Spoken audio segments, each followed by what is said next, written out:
बोला है कि when light falls on tiny particles then diffused reflection takes place and light spreads in all possible directions. तो tiny particles तो होते ही है एटमोस्फेयर में। जैसे एटमोस्फेयर किससे बना हुआ है, होमोजीनियस है कि हेट्रोजीनियस है? हेट्रोजीनियस मिक्सचर है, ठीक है। तो उसके अंदर क्या है, टाइनी वाटर ड्रॉपलेट्स होंगे, स्मोक होगा, डस्ट पार्टिकल्स होंगे, मॉलिक्यूल्स होंगे, ठीक है। तो जब भी रे ऑफ लाइट स्ट्राइक करती है इन पार्टिकल्स पे तो वो पार्टिकल्स विजिबल हो जाते हैं। जैसे आपने देखा होगा कि एक स्मोक फील्ड रूम है या फिर डेंस फॉरेस्ट में सुबह एकदम मॉइस्ट या मिस्ट रहता है या वाटर ड्रॉपलेट्स रहते हैं, तब आपने देखा होगा कि सनरेज आती हुई दिखती है हमें, ये पूरा पाथ दिखता है, ठीक है। अगर आपके रूम में सुबह खिड़की खुली हुई है और आप सनरेज आते हुए देखते हो तो वहां पर आपको स्मोक उड़ते हुए दिखता है या फिर डस्ट पार्टिकल्स उड़ते हुए दिखते हैं, आपने हमेशा ऑब्जर्व किया होगा। तो इस फिनोमिना को हम लोग बोलते हैं scattering, scattering of light. Light scatter हो रही है। लाइट स्कैटर कब होगी? जैसे रेज ऑफ लाइट आके अगर टकरा गए किसी पार्टिकल पे तो ये स्कैटर हो जाएगा, ठीक है। लाइट इधर उधर भागने लगेगी। ऐसा ही होता है, हम लोग असेंबली में खड़े रहते हैं और जैसे ही डिसमिस का ऑर्डर आता है तो हम इधर उधर भागने लगते हैं, ठीक है। तो स्कैटरिंग वो फिनोमेना है जहां पर जो लाइट इंसिडेंट होने वाली है या जो लाइट आने वाली है सोर्स से, वो किसी पार्टिकल्स को टकराने पर स्कैटर हो जाएगी, इधर उधर डिफ्यूज हो जाएगी। तो ये जो रिफ्लेक्शन है ये डिफ्यूज रिफ्लेक्शन है, इररेगुलर रिफ्लेक्शन, ठीक है। तो ये बात आप पहले ध्यान में रखिए। तो अब मुझे बताओ, अगर स्मॉलर पार्टिकल है तो वो छोटी वेवलेंथ, स्मॉलर वेवलेंथ को ही स्कैटर कर पाएगा, क्योंकि बड़ी वेवलेंथ छोटे पार्टिकल से मिस आउट कर जाएगी, ठीक है। तो जो छोटी वेवलेंथ होती है वही छोटे पार्टिकल से टकरा सकती है, ठीक है। तो मतलब अगर कोई ट्रक है, ठीक है, तो उसको अगर रोकना है तो बड़ा कुछ बैरिकेड चाहिए, बड़ी कुछ दीवार चाहिए, ठीक है, इसको रोकने के लिए। इसको एक छोटा पत्थर तो नहीं रोक पाएगा या स्कैटर नहीं कर पाएगा, ठीक है। तो अगर स्मॉलर वेवलेंथ को स्कैटर करवाना है तो स्मॉलर पार्टिकल चाहिए, लॉन्गर वेवलेंथ को अगर स्कैटर करवाना है तो लार्जर पार्टिकल चाहिए। तो पार्टिकल्स जो स्कैटर करवाते हैं उसको हम लोग स्कैटरर बोलते हैं। क्या बोलते हैं उसको? स्कैटरर। तो स्मॉल पार्टिकल्स तो हमारे एटमॉस्फेयर में नेचुरली प्रेजेंट है, water droplets, dust particles, smoke, इसके फॉर्म में, ठीक है। तो एटमॉस्फेयर में ऑलरेडी अवेलेबल है। तो रेलीज नाम के जो साइंटिस्ट थे उन्होंने एक क्राइटेरिया दिया, बोला कि scattering depends upon the wavelength, fourth power of the wavelength, पर इनवर्सली प्रोपोर्शनल है। तो scattering is inversely proportional to the fourth power of size of the particle या वेवलेंथ ऑफ द पार्टिकल। तो जितना छोटा पार्टिकल होगा, जितनी छोटी वेवलेंथ होगी, जितनी छोटी वेवलेंथ होगी उतना ज्यादा स्कैटर करेगा, ठीक है। इसीलिए हम लोग क्या फिनोमेना ऑब्जर्व करते हैं स्कैटरिंग ऑफ लाइट में, कि जो हमारा स्काई है, हमारे सिर के ऊपर जो स्काई है वो हमेशा ब्लू दिखता है। अब ब्लू क्यों? क्योंकि ब्लू लाइट की वेवलेंथ छोटी है, स्मॉलर वेवलेंथ है,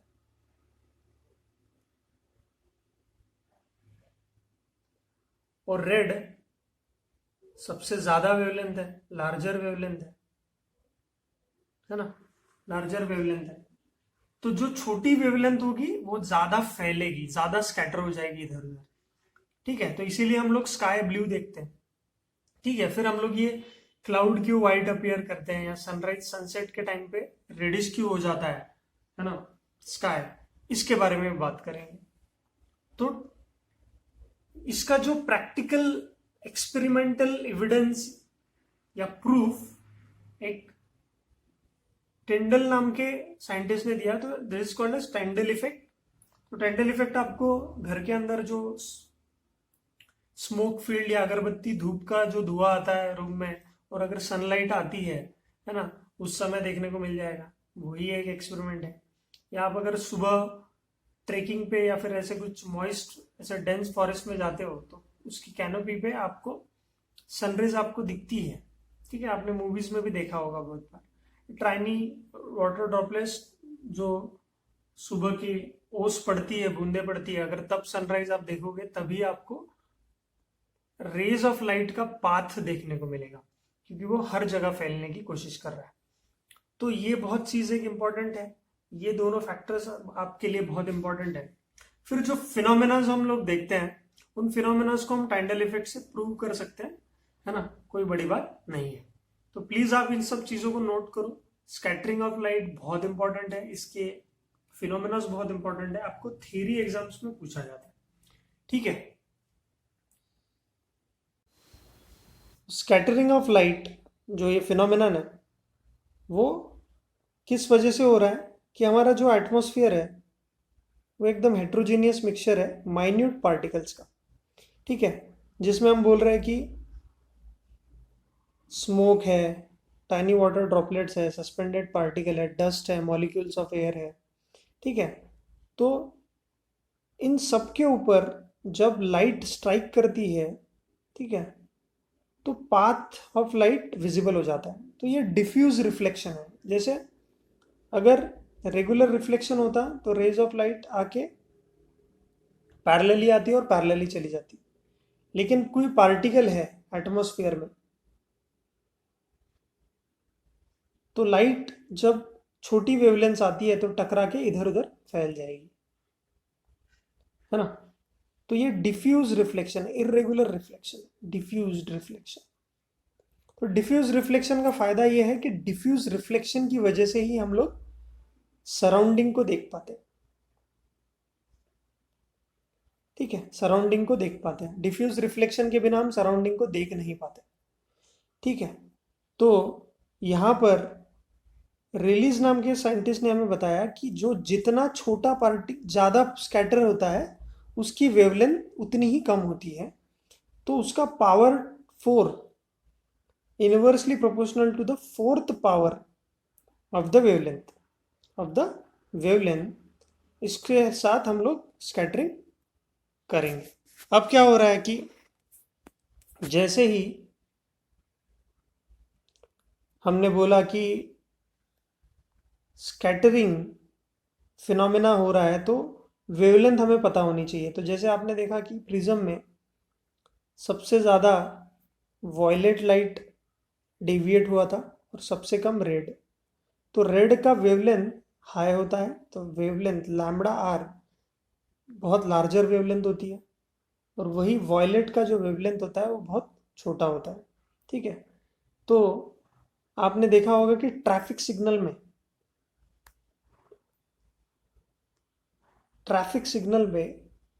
हम रेड लाइट या डेंजर के लिए रेड लाइट यूज करते हैं। डेंजर के लिए रेड लाइट क्यों यूज करते हैं? क्योंकि इसकी वेवलेंथ ज़्यादा है। वो किसी पार्टिकल को या हवा में जो डस्ट है या स्मॉल ड्रॉपलेट्स है उसको टकरा के इधर उधर स्कैटर नहीं हो जाएगा। उसकी इंटेंसिटी इतनी ज़्यादा रहेगी कि दूर तक पहुंचेगी, दूर से ही ऑब्जर्वर देख सकता है। क्योंकि अगर रेड की जगह हम लोग वॉयलेट लाइट यूज करते हैं तो उसकी वेवलेंथ बहुत छोटी होती है। तो अगर वो किसी पार्टिकल से टकरा जाएगा तो इधर उधर निकल जाएगा, तो दूर तक नहीं पहुंच पाएगा। तो ऑब्जर्वर के पास जब वो पहुंचेगा उसकी इंटेंसिटी नहीं रहेगी उतनी, तो हम दूर से ही नहीं देख पाएंगे। तो जब भी डेंजर होता है तब हम लोग रेड लाइट यूज करते हैं, क्योंकि वेवलेंथ बहुत ज़्यादा है। रेड लाइट की वेवलेंथ बहुत बड़ी है। इसलिए आपने देखा होगा कि वो जो फ्लेयर स्टिक्स होती है, ऐसी स्टिक्स होती है जो खतरे के समय पे आपने मूवीज में देखा होगा कि उड़ाई जाती है। जैसे किसी बोट पे आप जा रहे हो, है ना, और आप रास्ता भटक गए हो या फिर आपको रेस्क्यू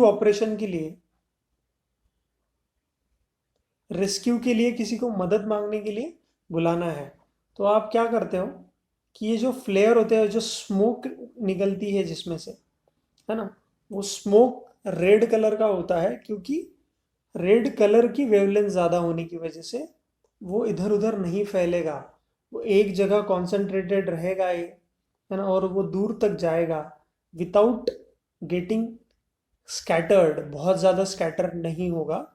तो जो भी लोग आपको ढूंढ रहे हैं उनको दिखेगा यार यहाँ से तो रेड स्मोक आ रहा है ना, तो रेड स्मोक आ रहा है तो हम यहाँ पे कोई खतरे में है, डेंजर में है, तो उसको बचाने के लिए वो आ जाएंगे। ठीक है, तो इस प्रकार से हम लोग वेवलेंथ या कलर्स को भी आइडेंटिफाई करके यूज़ करते हैं। समझ में आया? बहुत ही इंटरेस्टिंग है ये फैक्ट।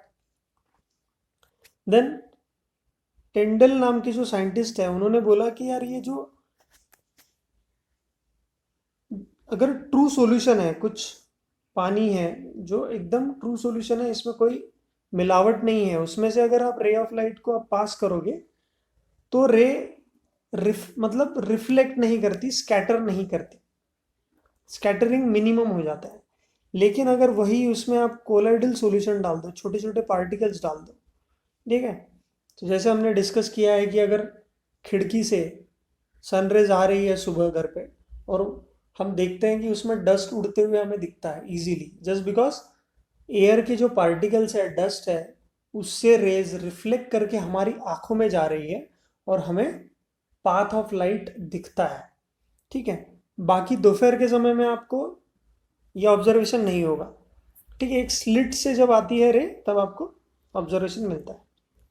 तो टेंडल ने ये एक्सपेरिमेंट किया जिसमें उन्होंने एक वाइट लाइट का सोर्स लिया। वाइट लाइट के सोर्स से उन्होंने देखा कि जो भी रेज आ रही है वो सीधी निकल जाएगी अगर ट्रू सॉल्यूशन है। ये जो सॉल्यूशन है इस बीकर में वो एक ट्रू सॉल्यूशन है। ट्रू सॉल्यूशन मतलब कोई भी मिलावट नहीं है। लेकिन अगर लेकिन अगर हम इसके अंदर कोलाइडल सॉल्यूशन डाल दें, आपने केमिस्ट्री में किया होगा, ठीक है, कोलाइडल सॉल्यूशन मतलब कि टाइनी पार्टिकल्स इसमें इन्वॉल्व कर दें। तो टाइनी पार्टिकल्स कैसे करेंगे, इसका थोड़ा सा एक्सपेरिमेंटल पार्ट हम लोग देखते हैं कि एक्सपेरिमेंटल वेरिफिकेशन ऑफ स्कैटरिंग कैसे करेंगे। देखो, अब अपने पास पानी है, ठीक है, एक ट्रांसपेरेंट ग्लास का टैंक है, और उसके अंदर हमें कोलाइडल सॉल्यूशन चाहिए, तो हम क्या करेंगे, इसमें सोडियम थियोसल्फेट लेंगे। सोडियम थियोसल्फेट का फॉर्मूला क्या होता है? सोडियम थियोसल्फेट का फॉर्मूला मुझे भी नहीं पता, लेकिन ऐसा कुछ होता है, sodium sulphate, sodium thiosulphate, sodium thiosulphate is Na2S2O3। Google कर लेना इसको अगर सही है तो। ठीक है, तो ये सोडियम थियोसल्फेट जब डालोगे, ठीक है, कहाँ पे, डिजोल्व इन अ टैंक, एक टैंक लेंगे, उसके अंदर क्या लेने वाले हमको देखना पड़ेगा। ठीक है,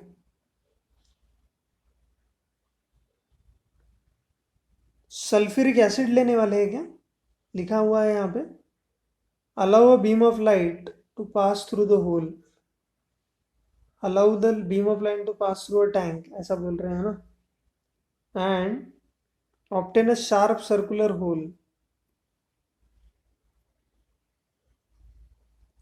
सल्फ्यूरिक एसिड। ओके, तो यहाँ पर हम लोग 1 to 2 ml concentrated sulphuric acid डाल रहे हैं पानी में। एक टैंक लिया है हमने, उसमें पानी लिया, उसके अंदर सल्फ्यूरिक एसिड H2SO4 डाला है, और सोडियम थियोसल्फेट डाला है 2 लीटर वाटर में। तो 2 लीटर पानी लिया है, उसमें थोड़ा सा सल्फ्यूरिक एसिड डाला है, और उसमें 200 gram sodium thiosulphate that is Na2S2O3,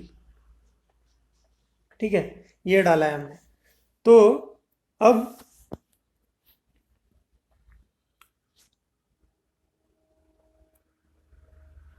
a sulfur particle begin to form, we can observe a blue light from the three side। अब देखते हैं अब ये क्या हो गया। चलो, अब यहां पर इसमें ऑब्जर्वेशन ये है कि आपने एक टैंक लिया, ब्लैक कलर से बनाता हूं मैं, कोई भेदभाव नहीं, एक टैंक है, इसके अंदर आपने दो इंग्रेडिएंट डाल, पानी लिया, पानी के अंदर दो चीज़ें डाली, एक तो सल्फ्यूरिक एसिड और दूसरा है सोडियम थियोसल्फेट Na2S2O3। तो क्या हो जाएगा, यहाँ पे सल्फर के पार्टिकल बनने लगेंगे, सल्फर के पार्टिकल बनने लगेंगे, छोटे छोटे पार्टिकल्स बनेंगे सल्फर के सल्फर के पार्टिकल बनने लगेंगे। तो क्या होगा, अब आपने इस टैंक के आजू बाजू में क्या किया है, एक सोर्स ऑफ लाइट लगाया है व्हाइट कलर का रे जहाँ से आ रहा है। फिर यहाँ पे कॉन्वेक्स लेंस लगाया है, ठीक है, कॉन्वेक्स लेंस लगाया है। और फिर एक कार्डबोर्ड लिया है, कार्डबोर्ड के अंदर होल किया है ताकि कुछ लिमिटेड रेज ऑफ लाइट ही अंदर जाए। और फिर और एक कॉन्वेक्स लेंस लगाया है, ये भी एक कॉन्वेक्स लेंस है, ये कॉन्वेक्स लेंस, ताकि रेज ऑफ लाइट को कॉन्सेंट्रेट करके एक वाइट स्क्रीन पे देखा जाए। ठीक है, यहाँ पर ये वाइट स्क्रीन है। ठीक है, समझ में आ रहा है? ये पूरा का पूरा अरेंजमेंट जो है, इससे आपको क्या पता चलेगा, देखो कि यहाँ पे हम लोग बोल रहे हैं कि minute colloidal particles of sulfur will form, we will observe that, and light transmit। ठीक है, तो क्या हो जाएगा कि इस टैंक से जब भी लाइट जाएगी तो जो बाकी तीन साइड है, मतलब टैंक के सामने वाला साइड, उधर पीछे वाला साइड और ये वाला साइड, यहाँ पे बहुत ज़्यादा कौन सी लाइट दिख रही है आपको, ब्लू कलर की लाइट, क्योंकि उसकी वेवलेंथ जो वॉयलेट इंडिगो ब्लू, इसका जो कॉम्बिनेशन है ये आपको मिलेगा from all the three side, blue light from all the three side of the glass tank. और जो चौथा साइड होगा, मतलब वॉयलेट इंडिगो ब्लू, मतलब ब्लू लाइट, इसका कंबाइंड इफेक्ट ब्लू लाइट आता है ना, तो वो तीन साइड से दिखेगा, इधर भी स्कैटर हो गया, इधर भी स्कैटर हो गया, क्योंकि छोटी वेवलेंथ थी ब्लू की, तो छोटे छोटे कोलाइडल पार्टिकल ने उसको आगे जाने ही नहीं दिया, इधर धक्का दे दिया, उधर धक्का दे दिया और इधर वापस भेज दिया। ठीक है, और जो बड़ी वेवलेंथ थी, कौन सी वेवलेंथ होगी बड़ी, अब जो रेड लाइट की वेवलेंथ है, क्रिम्सन कलर जिससे बन रहा है, combination of orange yellow orange red. ठीक है, ये वेवलेंथ बड़ी होने की वजह से बिना कोलाइडल सॉल्यूशन को टकराए आगे निकल गई। तो हमें जो चौथी साइड है यहाँ पर, यहाँ से कौन सी रेज बाहर निकली, रेड रेज, और कॉन्वेक्स लेंस ने उनको कैप्चर करके वाइट स्क्रीन पे उनको कॉन्सेंट्रेट कर दिया, और वाइट स्क्रीन पे कॉन्सेंट्रेट करके हमें एक जो स्पॉट मिला है ना, एक bright crimson red colour on the screen. तो क्या होता है कि circular tank at first is orange, जो फोर्थ साइड है उसका वो कैसा दिख रहा है आपको, ऑरेंज दिख रहा है, और जो रेड कलर है उसका कॉम्बिनेशन होके एक क्रिम्सन रेड कलर बन रहा है। कहाँ पे, तो आपने देखा, ऑब्जर्व किया, विबग्योर में से, ठीक है, वॉयलेट इंडिगो ब्लू, इसकी जो वेवलेंथ बहुत छोटी है, वो स्कैटर हो गई तीनों डायरेक्शन में, एक तो इस डायरेक्शन में, इस डायरेक्शन में और इस डायरेक्शन में। और जो स्कैटर नहीं हो पाई, जो लार्जर वेवलेंथ है, वो दूर तक ट्रैवल करेंगी, वो इन पार्टिकल्स को छलांग मार के आगे बढ़ेगी, और यहाँ पर आपको कॉन्सेंट्रेट करने का मौका मिलेगा उनको कॉन्वेक्स लेंस की मदद से। और यहाँ पर आपके पास आएगा क्या, स्क्रीन, जहाँ पर आपको क्रिम्सन रेड कलर का स्पॉट मिलेगा। ठीक है, समझ में आ रही है चीज़ें? तो light from sun near the horizon passes through the thick layers of air and larger distance. तो इसमें भी हमारे टाइम पे सनराइज और सनसेट पे जो होता है, सनराइज सनसेट पे भी ऐसा ही कुछ होता है कि देखो, ये एटमॉस्फेरिक लेयर्स है और बीच में अर्थ है, जैसे मैं बनाता हूँ यहाँ पे, अर्थ है हमारा और ऊपर एटमॉस्फेयर का गोला है।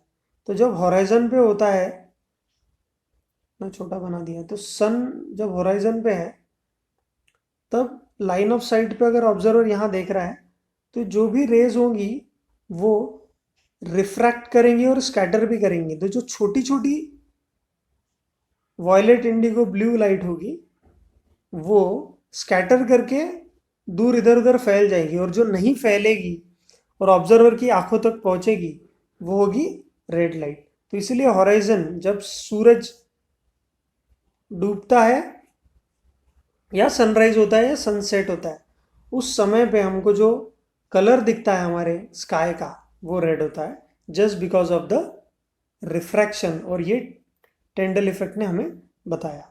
समझ में आ रहा है क्या? अब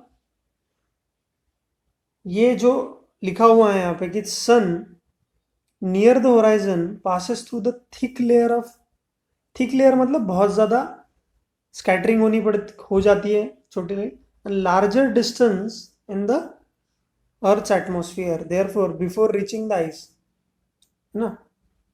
इसीलिए वहां पर रेड कलर हमको मिलता है, जो कि सेम यहाँ पर जो फिनोमेना है हमने एक्सपेरिमेंट से हमने प्रूव कर दिया कि यहाँ पर जो स्पॉट बनेगा वो रेड होगा, और ये तीनों जो डायरेक्शन है यहाँ पर ब्लू कलर होगा। ठीक है।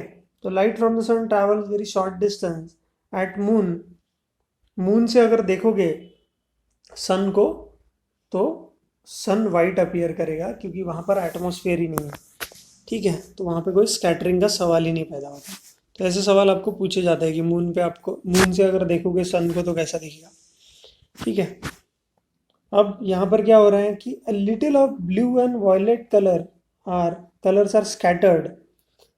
तो क्या हो जाएगा, near the horizon most of the blue light and the shorter wavelengths are scattered away by the particle. Therefore, light that reaches our eye is of longer wavelength. This gives rise to the reddish appearance of sun. ठीक है। तो जब भी हम sunrise sunset पे red colour दिखते हैं sun का, this is just a perception due to scattering. What is happening कि जो छोटी वेवलेंथ है वो पहले ही स्कैटर होगी, एटमोस्फेयर के बाहर पहुंचने से पहले स्कैटर हो गई इधर उधर, और जो पहुंच पाई वो रेड लाइट थी। ठीक है, सन अर्थ तक। तो ये चीज़ें आप लोगों को पता होनी चाहिए। ठीक है। तो ये इम्पोर्टेंट है क्योंकि ये एनसीईआरटी में भी ये दिया गया आपको एक्सपेरिमेंट टैंडल इफेक्ट का, जो आपको प्रूव करवाता है ये वाला जो फिनोमेना हमने डिस्कस किया अभी। ठीक है। तो इसको थोड़ा सा और डिटेल में डिस्कस करने की कोशिश करेंगे।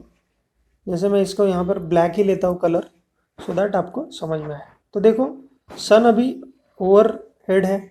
ठीक है। तो यहाँ पर क्या हुआ, तो द डिस्टेंस, ये जो डिस्टेंस है ऑब्जर्वर और सन के बीच में वो कम है। ठीक है। तो सनराइज और सनसेट के टाइम पे रेडिश अपीयरेंस क्यों होता है, इसका अगर हम लोग कंक्लूजन करने जाए तो यहाँ पर बोला है कि light from the sun near the horizon passes through thicker layer of air and has a larger distance. मतलब ये वाला डिस्टेंस अगर रेस को जो ट्रैवल करना पड़ता है वो ज़्यादा है, क्योंकि एटमॉस्फेरिक लेयर्स स्कैटर करेगा ज़्यादा से ज़्यादा, और सबसे ज़्यादा ट्रैवल कौन करेगा, रेड लाइट।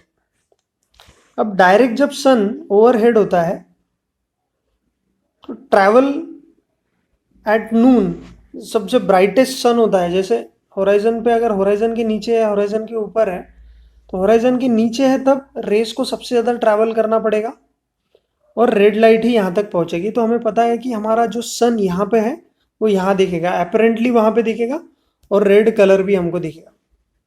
ठीक है। लेकिन जब सन सिर पे है तो हम at noon the sun appears white as only little blue. अब क्या होता है, जब नॉर्मल सन स्काई में होता है तो धूप की वजह से पूरा का पूरा जो स्काई होता है वो वाइट दिखता है, और साइड में थोड़ा सा आप देखोगे तो बादल आपको थोड़े से ब्लूइश ब्लूइश दिखेंगे, क्योंकि वहां पर ब्लू लाइट स्कैटर हो रही है बहुत ज़्यादा प्रमाण में।